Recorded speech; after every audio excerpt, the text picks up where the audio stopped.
룻기 1장 1절에서 6절 말씀입니다. 하나님께 다시 돌아오라라는 말씀의 제목으로 말씀 보겠습니다. 1절에서 6절 한 목소리로 함께 봉독하겠습니다. 시작.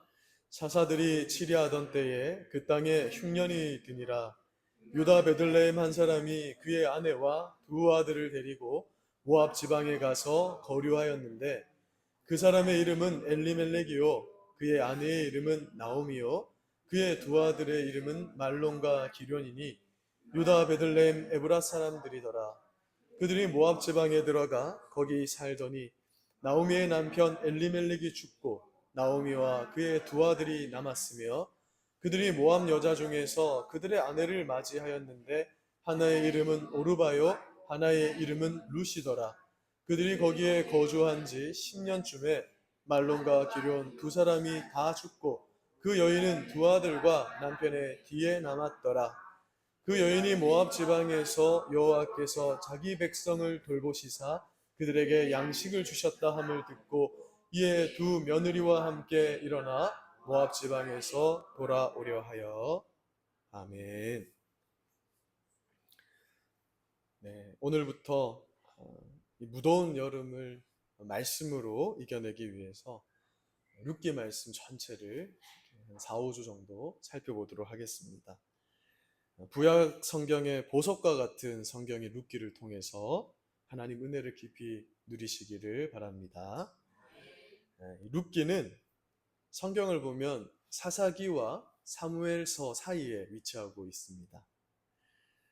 사사기서하고 사무엘서는요, 굉장히 인간의 그런 타락한 비참한 현실을 잘 보여주고 있는 책이라 할 수 있어요.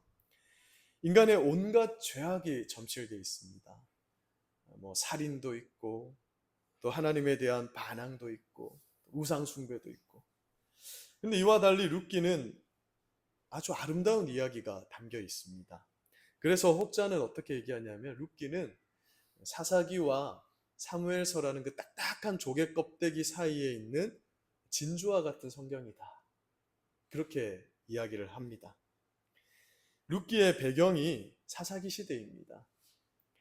사사시대가 얼마나 혼란하고 어지러운 시대였습니까? 그런데 룻기는 사사시대와는 다르게 모든 일이 평온하고 잔잔하게 그렇게 흘러갑니다.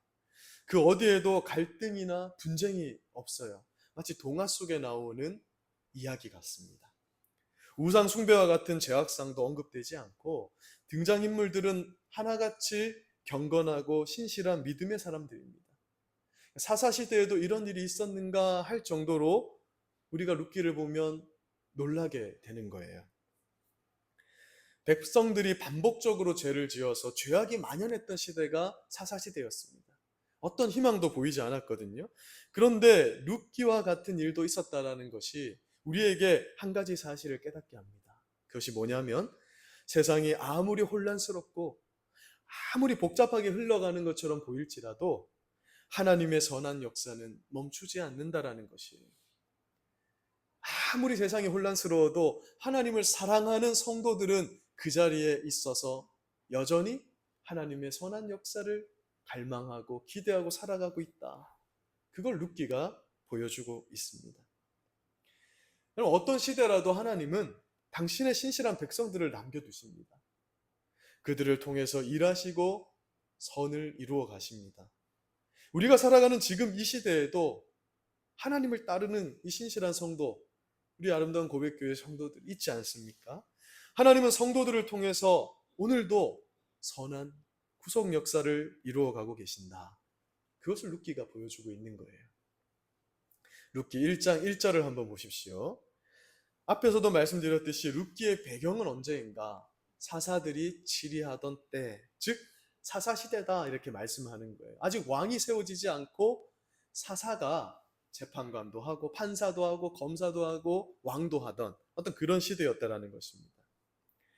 사사기의 마지막 구절인 이 21장 25절이 잘 말씀하고 있는 것처럼 여러분 사사시대는 어떤 시대였냐면 이스라엘에 왕이 없음으로 인해 사람들이 각기 자기의 소견에 옳은 대로 행하던 시대였다 이렇게 말씀하고 있습니다. 이는 당시 이스라엘 백성들이 왕으로 통치하시던 하나님을 버리고 불법과 불의가 가득한 죄악이 넘쳐나는 그러한 시대였다. 그들이 그렇게 살았다. 이렇게 말씀해 주고 있는 거예요. 그러면서 룻기 1장 1절은 백성들이 그렇게 살았기 때문에 자기 소견에 오른 대로 불법과 불의를 마음껏 행하며 왕이신 하나님 버리고 살았기 때문에 그 땅에 흉년이 들었다. 이렇게 말씀하는 겁니다. 흉년이 드는 것 자체가 하나님의 심판을 의미하는 건 아니에요. 모든 기근이 그렇게 오는 것은 아닙니다. 그러나 하나님의 통치를 받는 이스라엘에게 있어서 이 자연재해는 그냥 일어난 결과가 아니었어요. 왕이신 하나님을 떠나 살 때 나타나는 경고의 결과였습니다. 그들이 이렇게 살았기 때문에 이런 일이 벌어졌다. 이렇게 오늘 룻기가 말씀해 주고 있는 거예요. 사사시대에 있었던 이 흉년은 우연히 발생한 자연적인 기근이 아니었습니다. 이걸 뭐라고 얘기하냐면 조금 어려운 말로 언약적 기근이다 이렇게 말해요. 이스라엘 백성들이 하나님과 언약을 맺었습니다. 어떤 언약을 맺었냐면 시내산에서 우리 하나님의 말씀 잘 듣고 살겠습니다. 잘 지키고 살겠습니다. 그때 하나님 뭐를 약속하셨냐면 그때 내가 너희에게 복을 줄 것이다. 너희가 가나안에 가서도 그렇게 살아야 된다. 내 법도를 가지고 살아야 된다. 그런데 그들이 그렇게 살지 않았기 때문에 나타난 결과, 나타난 기근이었다. 그래서 언약적 기근이라 부르는 거예요. 하나님이 이스라엘 백성들에게 너희가 가나안 땅에 들어가면 반드시 이 일을 해라 라고 말씀했습니다. 그건 어떤 일이었냐면 그곳에서 죄악을 일삼으며 살고 있는 그 땅의 원주민들을 다 쫓아내라. 다 제거하라. 너희는 그것을 위해서 영적 전쟁을 하며 그 땅에서 살아야 된다. 그렇게 말씀하셨는데 사사기 1장부터 뭐라고 말씀하냐면 그들이 원주민을 쫓아내지 못했다. 이렇게 시작하는 거예요. 근데 사실 쫓아내지 못한 것이 아니라 쫓아내지 않았던 것입니다. 왜 쫓아내지 않았을까요? 여러분 솔직히 말해서 교회에서 말씀 듣는 게 즐겁습니까? 저기 친구들과 카페 가서 수다 떨고 노래방 가서 노래 한 곡 하는 게 즐겁습니다. 목사인 저도 오랜만에 친구들 만나서 맛있는 거 먹고 수다 떠는 게 더 재밌지. 수련회 가자, 공부하러 가자. 별로예요. 왜 그들이 그 땅 원주민들을 쫓아내지 못했냐면 그들이 누리는 그 세상의 문화와 그 희락이 너무 즐거워 보였기 때문에. 그래서 그들과 함께 그것을 누리고 싶었기 때문에 거룩한 언약 백성으로서의 삶을 포기한 겁니다. 싸우기 싫었던 거예요. 영적 전투 하기 싫다. 즉 룻기 시대의 기근은 말씀을 저버리고 우상 숭배하고 하나님 떠나서 나타난 결과였다. 그걸 우리에게 고발해주고 있는 장면인 것입니다. 이스라엘 백성들이 하나님과의 언약을 제대로 이행하지 않고 왕이신 하나님을 저버렸을 때 하나님이 예언적으로 그들에게 저주를 선포하셨는데 총 3단계의 저주가 나타날 것이다 이렇게 말씀하셨어요. 첫 번째 저주는 오늘 말씀의 흉년과 같은 자연 기근이 있을 것이다. 자연재해가 있을 것이라 말씀하셨어요. 너희가 하나님의 말씀을 듣지 않고 세상에 계속 어울려서 나를 버리고 살아갈 때 내가 기근을 내리겠다. 오늘날로 따지면은 경제적 어려움을 통칭하는 거죠. 지금 농사 짓는 시대가 아니니까 경제적 어려움이 있는 거예요. 그러면 정신 차려서 너희가 내게 돌아오지 않겠느냐. 그래도 반복적으로 죄를 짓게 된다면 두 번째는 뭐냐면 다른 나라가 침입하는 거예요. 전쟁이 일어나는 거예요. 그런데 싸우면 무조건 100점 100패하는 겁니다. 이길 수가 없는 거예요. 그런 일이 일어나게 될 것이다. 그리고 세 번째 마지막은 어떻게 되냐면 강대국이 침입을 합니다. 그래서 약속의 땅에서 쫓겨나 포로로 잡혀가게 될 거다. 결국 이스라엘이 이렇게 되잖아요. 포로로 잡혀가게 될 거다. 그러니까 룻기에서 언급된 흉년은 첫 번째 징계에 해당했던 것입니다.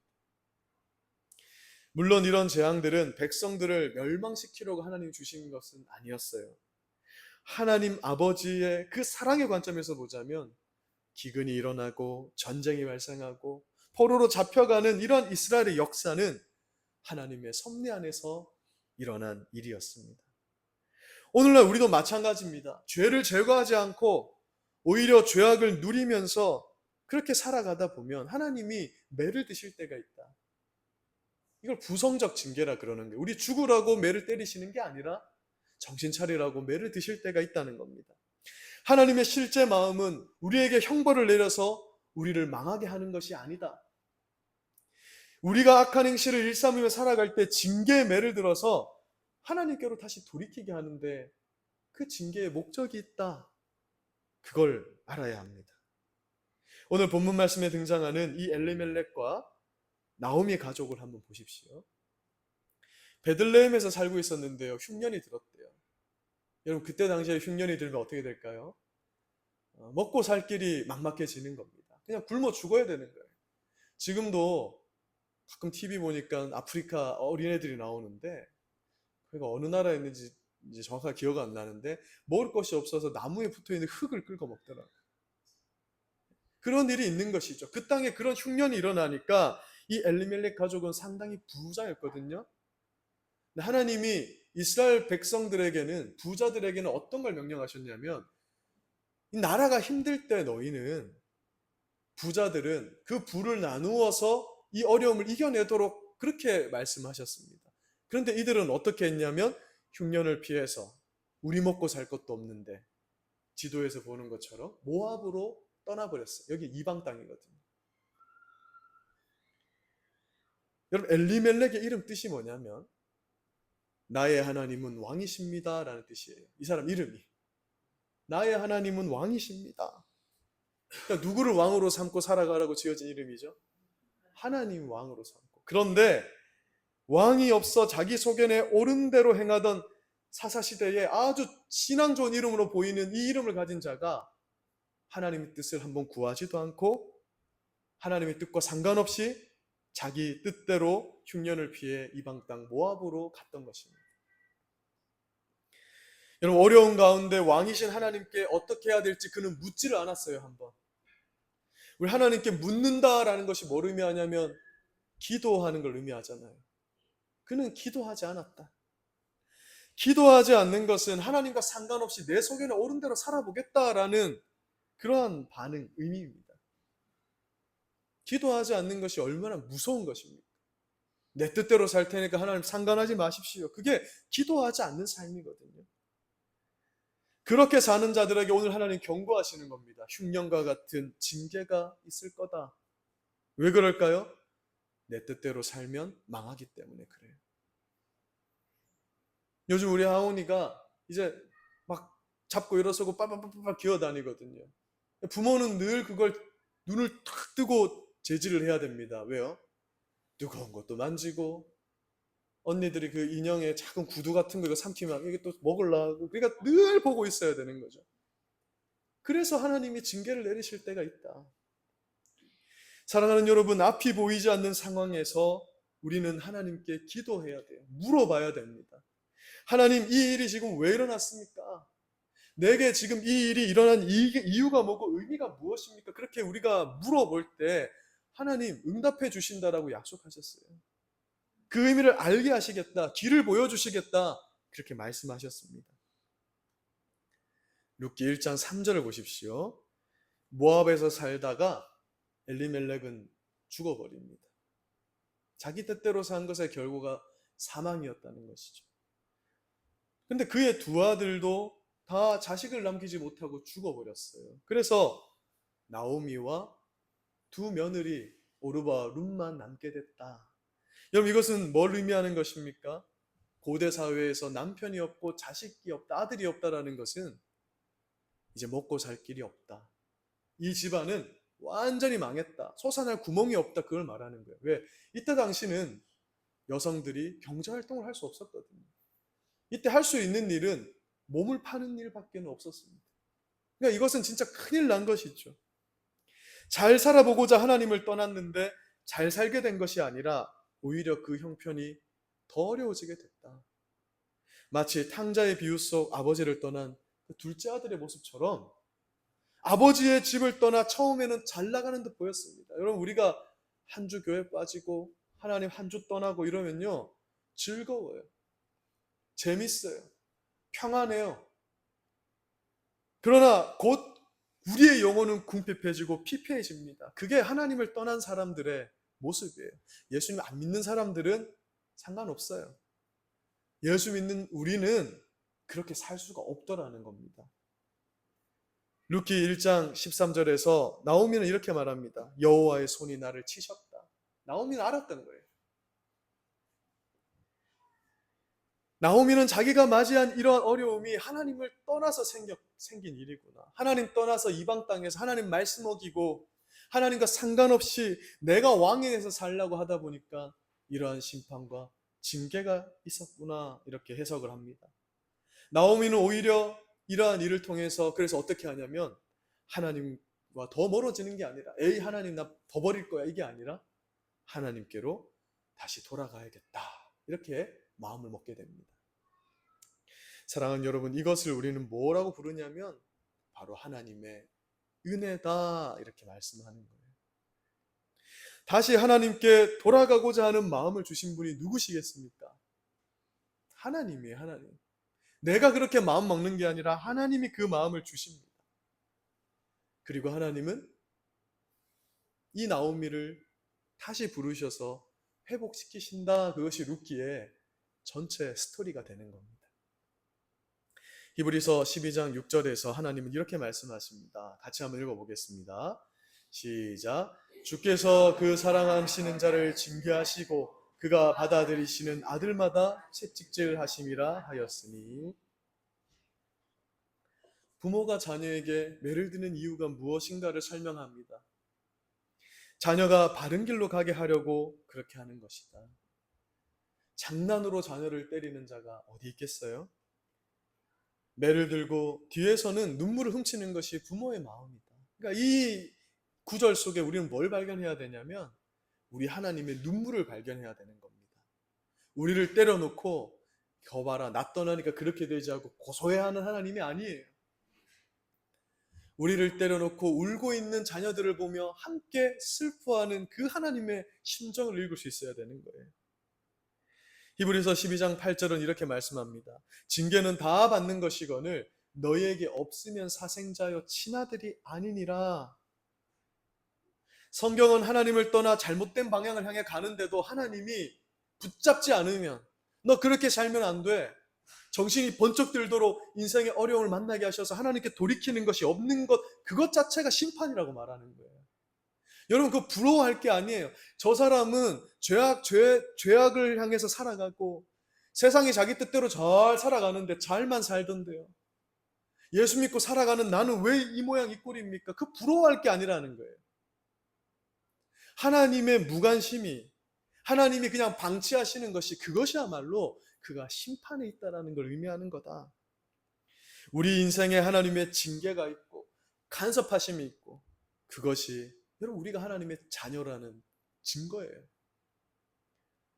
어제도 우리 애들이 티니핑을 보고 TV를 유튜브를 보고 싶어가지고 조금만 더 할 때 부모는 이제 됐다, 이제 그만 제지하는 거죠. 자녀를 사랑하지 않으면은 하루 종일 그거 틀어놔놓고 너희 알아서 놀아라 하면 그럼 부모는 편하죠. 어쩔 때는 저 하루 종일 틀어놔줬으면 좋겠다. 왜? 그거 볼 땐 가만히 앉아있거든요. 근데 어느 부모가 그걸 하루 종일 보게 합니까? 그건 잘못된 부모라는 거예요. 우리 인생에 하나님의 간섭하심이 있다라는 것, 그게 바로 우리가 하나님의 자녀라는 증거다, 그렇게 말씀하는 겁니다.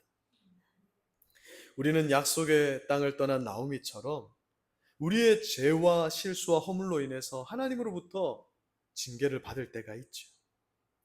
그러나 그것은 우리를 사랑하시는 아버지 하나님의 사랑의 징계라는 사실을 잊지 말아야 합니다. 그리스도인은 징계를 받을 때 그래서 하나님의 뜻을 깨닫고 아버지께로 내가 다시 돌이켜야 된다, 그렇게 마음 가져야 되는 거예요. 오늘 말씀을 들으면서 그렇게 마음 가질 수 있는 우리 성도님들 되시길 주님의 이름으로 축원드립니다. 네. 다시 오늘 본문 말씀을 보십시오. 엘리멜렉 가족은 흉년으로 인해서 살기 어려워진 가나안 땅을 버리고 살 희망을 찾아서 모압으로 가서 거류했다 했습니다. 그래서 거류했다라는 말은 뭐냐면 원어를 보면 잠시 텐트 치고 살았다 이 말이 아니에요. 거기에 눌러 앉았다, 정착했다, 그런 의미입니다. 그들이 몇 년을 모압에 거하냐면 12년을 거합니다. 잠시 흉년을 피해서 약속의 땅을 떠난 게 아니라 우리는 계속해서 하나님 떠나 살겠다라는 의지를 보여주는 거예요. 그렇게 살았다는 거예요. 바로 여기에 그들의 잘못이 있었습니다. 아무것도 기대할 수 없는 절망적인 상황에서 여러분, 우리가 붙잡아야 할 것은 오직 하나님 뿐이십니다. 우리가 약속의 땅을 떠나 이방 땅으로 가는 것, 그건 하나님이 원하시는 방법이 아니에요. 그것은 엘리멜렉의 그 소견에 옳은 생각일 뿐이었다라는 겁니다. 여러분, 엘리멜렉은 유다 지파거든요. 유다 지파 가운데 누가 태어나십니까? 예수 그리스도가 태어나십니다. 그러니까 엘리멜렉은 어떤 자였냐면 예수 그리스도의 족보에 속해 있는 자예요. 그러면 예수님이 베들레헴에서 태어나셔야 되는데 그가 어디에 머물러야 되는 거예요? 베들레헴에 머물러 있어야 되는 거잖아요. 그런데 흉년이 오고 고난이 오니까 하나님 떠나버렸다. 쉽게 떠나버렸다. 근데 오늘 룻기 말씀 우리에게 뭘 말씀하냐면 그때 우리는 버텨내야 된다. 그게 성도의 사명이다. 이렇게 말씀해 주는 겁니다. 이 흉년이 왜 찾아왔는지를 깨달아서 그 자리에서 우리의 불순종과 불신앙을 회개하면서 하나님 회복의 때, 은혜의 때를 기다려야 되는 것이지, 아이고 여기 좀 안 좋다, 여기 어려움이 있다 해서 하나님 떠나는 것은 하나님 원하시는 게 아니라는 거예요. 사랑하는 여러분, 성도에게 주어지는 고난은 피해야 할 장애물이 아닙니다. 그것은 적극적으로 대처해야 될 기도 제목이에요. 우리는 그 자리에서 무릎 꿇고 하나님, 이 일의 의미가 뭡니까? 나 여기서 버틸 수 있게 해주십시오. 그렇게 기도할 수 있어야 됩니다. 그 일을 핑계로 하나님 떠나는 것은 해결책이 되지 않는다라는 거예요. 여러분, 하나님은 자기 백성들이 이 약속의 땅 가나안 떠나는 것을 아주 싫어하셨습니다. 어느 정도로 싫어하셨냐면 흉년과 기근과 가뭄이 막 이런 게 일어나고 전쟁이 있어도 하나님은 너희가 그 땅에 있어야 된다 이렇게 말씀하셨어요. 아브라함 때부터 그랬습니다. 아브라함이 흉년이 들었거든요. 가나안 땅에. 먹고 살 길을 찾아서 잠시 애굽으로 떠납니다. 그때도 하나님은 잠시도 안 돼, 애굽에서 빨리 다시 돌아와라 그렇게 명령하십니다. 다윗은 사울을 피해서 이방 땅인 그 모압으로 도망을 가거든요. 다윗이. 근데 하나님은 뭐라고 얘기하냐면 사울이 지금 두 눈을 뜨고 지금 다윗을 발견만 하면 죽이려고 하는 겁니다. 그래도 너는 어디에 가서 있으라? 약속의 땅 가나안에 들어가 있으라는 거예요.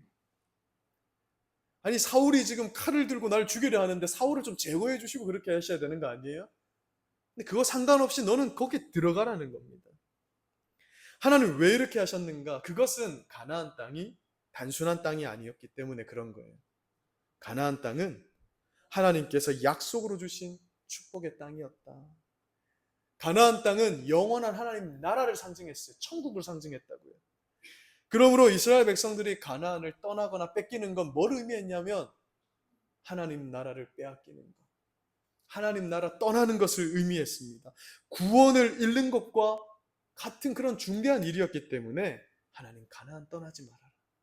너는 거기서 버텨내고 거기서 싸워야 된다. 그렇게 말씀하셨던 거예요. 성경을 보면 이삭 나오잖아요. 이삭. 그럼 우리는 이렇게 창세기를 쭉 읽다가 이삭을 보면 도대체 이삭이 믿음의 사람으로서 잘한 일이 뭐지? 이런 생각을 가질 수 있어요. 이삭은 인생에 어떤 굴곡도 없고 뭔가 믿음으로 뭔가를 이겨낸 특별한 일이 없어 보입니다. 그런데 이삭의 신행이 위대한 것은 어떤 이유냐면요, 큰 기근이 와도 하나님 떠나지 말라니까 약속의 땅을 떠나지 않았어요. 버텼습니다. 창세기 26장 2절에 하나님이 애굽으로 내려가지 마, 네 아버지 아브라함처럼 하지 마, 너는 내가 네게 지시하는 땅에서 거주해야 돼, 거기서 살아야 돼, 이런 의미거든요. 그때 이삭의 말씀대로 그 땅에 거주합니다. 그때 하나님은 이삭에게 복을 주시면서 내가 이 모든 땅을 너와 내 자손에게 줄 것이다 이렇게 약속하셨던 거예요. 그런데 여기서 신앙의 딜레마가 생기는 거예요. 하나님이 때로는 교회가 어려울 수 있습니다. 때로는 내 신앙이 어려울 수 있습니다. 근데 하나님이 넌 여기 남아서 버텨야 돼 이렇게 말씀하실 때가 있어요.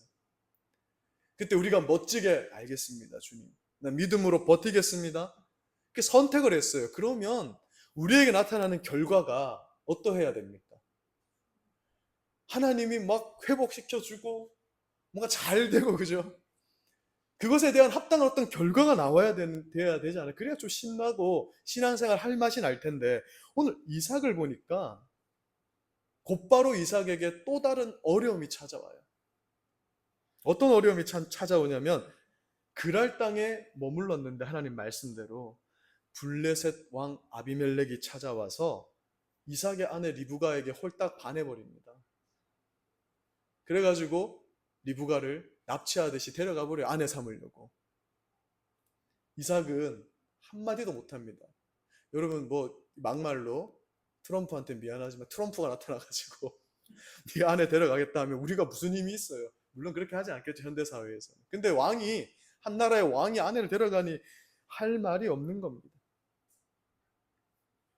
신앙에 어려움이 있지만 그럼에도 하나님 말씀대로 그 말씀대로 선택을 했는데 오히려 믿음의 뿌리마저 흔들리는 그런 일이 일어났다. 이때 이삭이 얼마나 절망했겠어요. 그런데 그럼에도 불구하고 말씀으로 버텨냈을 때 하나님은 일하시는 걸 보게 됩니다. 그때 하나님 곁에 남는 걸 선택한 그의 문제를 해결해 주시는 거예요. 아내도 다시 찾게 해주십니다.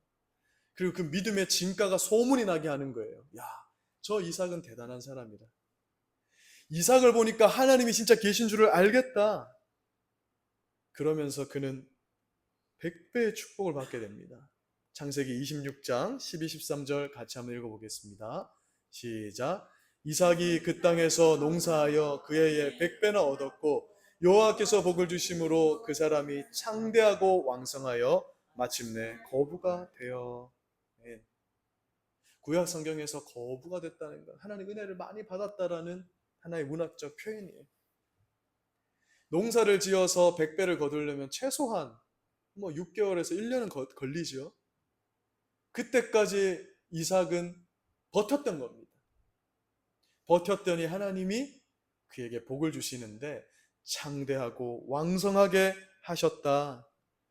우리가 그럼에도 불구하고 하나님을 선택할 때 하나님 이런 복을 주시겠다라고 약속하고 계시는 거예요. 이삭은 믿음으로 하나님을 선택했습니다.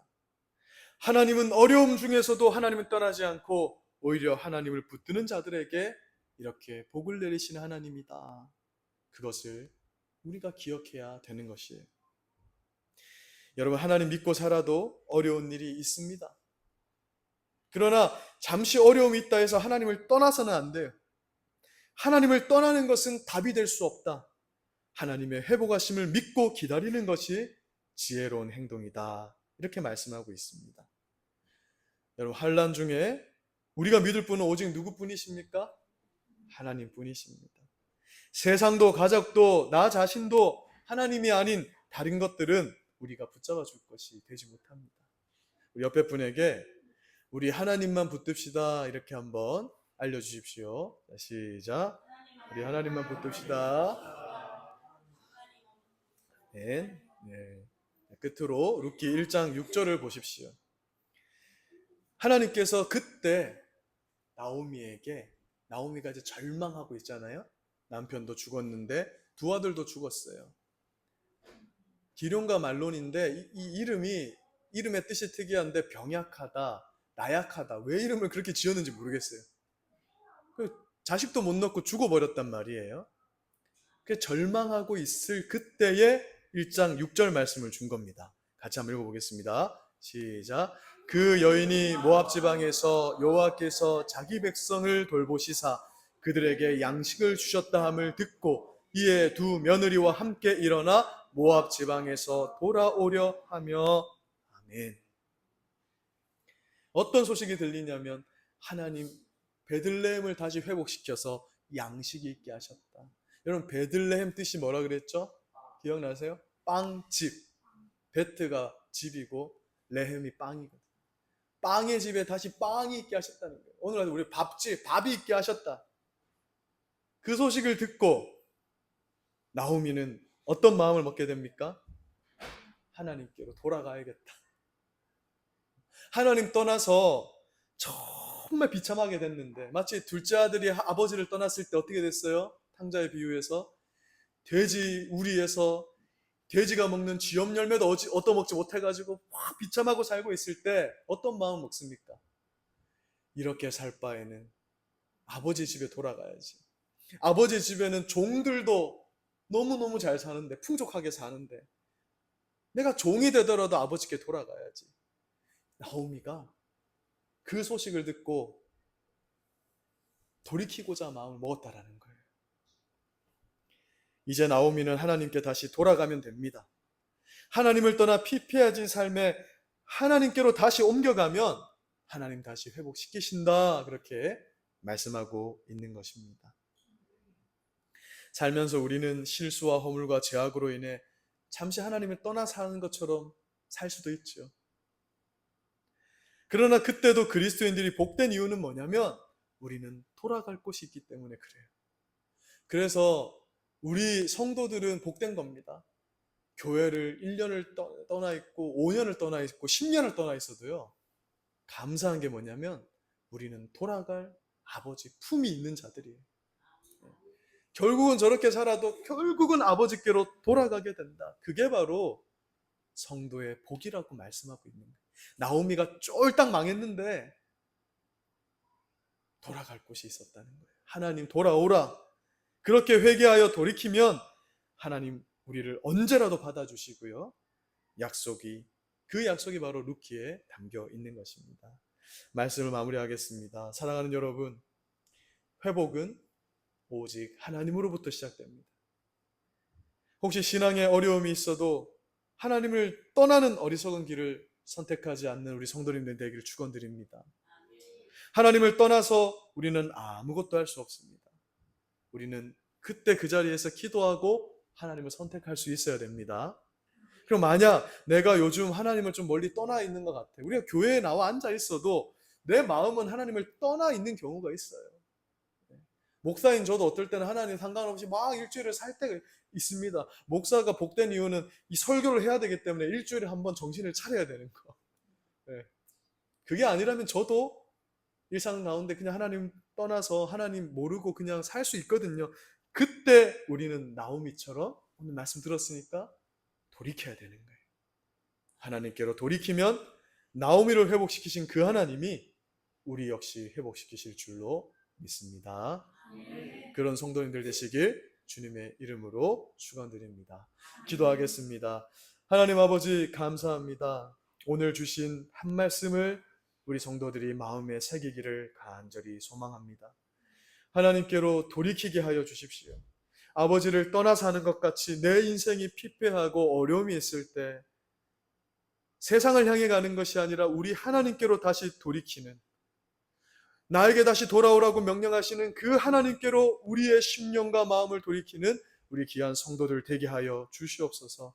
그때 주님이 회복시키시고 놀라운 은혜로 우리를 감싸주시기를 간절히 기도합니다. 우리 성도들의 어려움을 주님께서 돌보시고 이 한 주도 주님의 은혜로 덮으시고 돌보시는 하나님의 은혜가 가득하기를 주님의 이름으로 간절히 기도합니다. 감사드리며 예수님의 이름으로 기도드립니다. 아멘. 오늘 우리 말씀을 생각하시면서